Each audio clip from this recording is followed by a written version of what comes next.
Shrimp and mushroom curry udon. Cut off the base of the shimeji mushrooms and separate them into smaller clusters. Remove the vein from the shrimp and rinse under water. Heat vegetable oil in a frying pan over medium heat.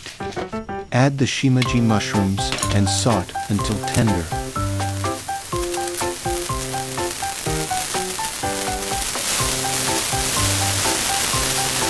Add the shrimp and cook until they turn pink.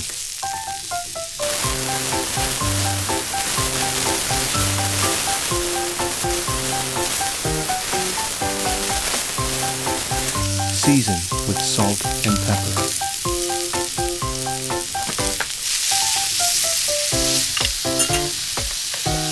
Combine water and soy milk and microwave for 3 minutes.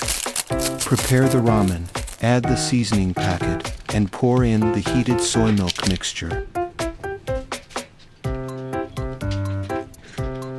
Put the lid on and wait for 5 minutes.